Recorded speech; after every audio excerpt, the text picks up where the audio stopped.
Vamos lá, pessoal, mais uma videoaula e hoje a gente vai estar falando sobre fluxogramas e gráficos e tabelas, vamos dizer assim, né? Tanto que vocês virem hoje, nosso gráfico aqui, nosso quadro aqui está em branco, eu vou usar o livro. Por quê? Porque o livro vai mostrar pra gente, para desenhar gráficos toda vez aqui no quadro, para fazer várias situações que envolvam gráficos, é complicado. Então eu vou estar fazendo ela de uma forma um pouquinho diferente. A gente vai estar fazendo, eu vou estar explicando e mostrando algumas situações para vocês no gráfico que pode estar acontecendo aqui, para a gente poder estar mostrando para vocês, tá certo? E olha lá, vamos pensar aqui algumas situações. O que é um fluxograma? Fluxograma, na realidade, é toda vez que eu tenho uma sequência de informações e eu vou organizar essas minhas informações. Eu vou pegar essas minhas informações e vou colocar de uma forma organizada. Se eu fizer uma organização mostrando o caminho que eu tenho que percorrer até chegar ao resultado da minha informação, esse caminho se transforma num fluxograma. Então eu tenho aqui no livro de vocês, lá na página 140, vou pedir aqui para o cameraman aqui, dar uma filmada aqui junto comigo aqui, ó. Chega aqui, cameraman, por favor. Como eu falei, pessoal, fluxograma. Vamos pegar aqui, por exemplo, uma sequência, ó. Eu tenho que pegar, toda vez que eu tenho que fazer para escovar meus dentes quando eu acordo. Vamos lá. Uma pessoa, ela tem que pegar a escova, tem que colocar o creme dental na escova, depois começar a escovar os dentes, abrir a torneira, enxaguar a boca, lavar a escova, fechar a torneira e guardar a escova. Isso é uma sequência que eu tenho que fazer quando eu estou escovando o dente, quando eu acordo, quando eu faço uma refeição qualquer, não é isso?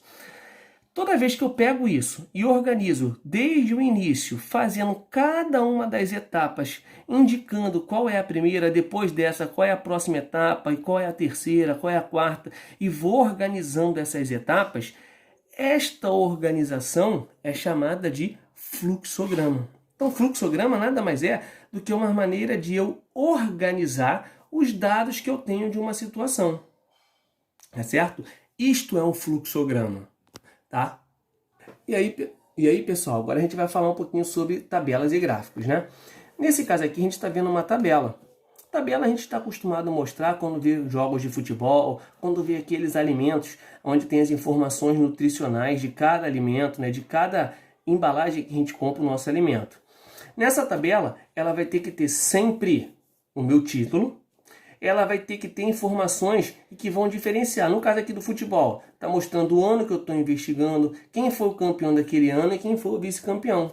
Então eu estou mostrando as etapas que compõem a minha tabela. Virando a folha aqui, ó, a gente vai ter aqui, ó, além do título, dos elementos que compõem a minha tabela, toda a tabela ela tem que ter a fonte, ou seja, da onde foi retirada a informação que constitui aquela tabela. Tá certo? E aí você pode formar ela de várias formas. Organizar assim, a gente tem a nota lá, quando você tem o nosso boletim e a gente coloca o nosso boletim escolar, a gente está montando uma tabela. A primeira coluna são as disciplinas, a segunda coluna é a P1, a P2 e a P3, os trabalhos, tudo isso são informações que você pode separar coluna por coluna para montar uma tabela de acordo com cada disciplina. Tá certo? Além das tabelas, como eu falei, a gente pode considerar gráficos. Existem vários tipos de gráficos. Esses aqui, ó, são os gráficos de barras. Ele pode ser um gráfico de barra vertical, onde ele sobe, né? Ou pode ser um gráfico de barras horizontal. Qual a diferença de um para o outro? A diferença básica de um para o outro é que ele está mostrando, um está crescendo sempre na horizontal e o outro está crescendo sempre na vertical. No caso, esse aqui cresce na vertical e esse aqui cresce na horizontal, seus elementos. De um dos lados do meu gráfico eu vou colocar uma informação, do outro lado uma outra informação. E eu sempre também vou ter que ter o meu título. Tá? Então nesse caso aqui, ó, meu título, quantidade aproximada de matrículas de educação básica por etapa de ensino no Brasil em 2017. E aí eu tenho aqui, ó, no meu gráfico ele está falando etapa de ensino e quantidade de matriculados, ou seja, etapa de ensino. Quem é que estava na educação infantil, quem é que estava no ensino fundamental, quem é que se matriculou no ensino médio, nos jovens e adultos, na educação especial e no profissional. E aí eu vou botando a quantidade, ó. Na educação infantil, ó, você vê que ele está entre 5 e 10. E aí aqui, normalmente no gráfico vertical, o horizontal, a gente coloca os valores sempre no final da barra para ser mais preciso. Mas isso a gente não precisa sempre estar fazendo. Normalmente a gente faz. tá? Então são os gráficos de barras. Outro gráfico que a gente pode ter, ó, são os de barras duplas. Esse gráfico normalmente serve para a gente poder comparar duas situações. Vamos supor que eu faça uma pesquisa no mês de março e a mesma pesquisa eu repita no mês de abril. Eu vou pegar de uma cor, vou botar os dados do mês de março e na outra cor vou botar os dados do mês de abril. Quando eu faço essa pesquisa, eu vou ter, se eu vou ter aquele mês, de um mês para o outro, naquele período, naquela situação, se teve um aumento, se teve um decréscimo e assim por diante. Tá? Então a gente sempre tem o gráfico de barras duplas. Ele mostrou duplas aqui, mas eu poderia ser duplas, triplas, quádruplas. Eu posso ter quantas barras eu quiser para representar a mesma coisa em diferentes situações. Por exemplo, hoje a gente está passando aí nesse momento agora, esse período, a gente está falando em eleições. E aí geralmente a gente ouve nos jornais a falar sobre as pesquisas do candidato A, candidato B, candidato C.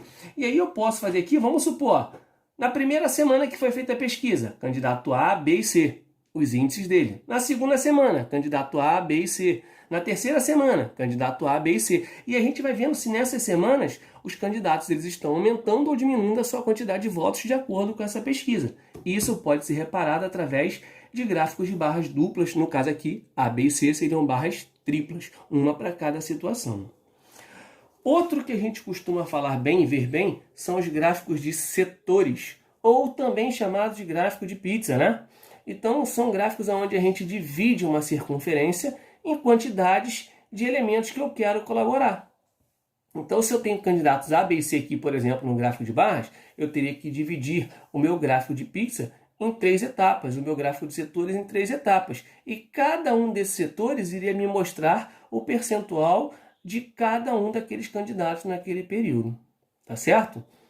O outro que a gente tem aqui, ó, é o pictograma. Também é um tipo de gráficos. Nesse pictograma, a gente vai estar mostrando que as imagens é como se fosse um desenho, não só barras. O pictograma ele faz desenhos, ele faz menção a uma figura. Observa que aqui ó, ele está falando sobre alguns edifícios. Então, as barras elas são prédios, são edifícios.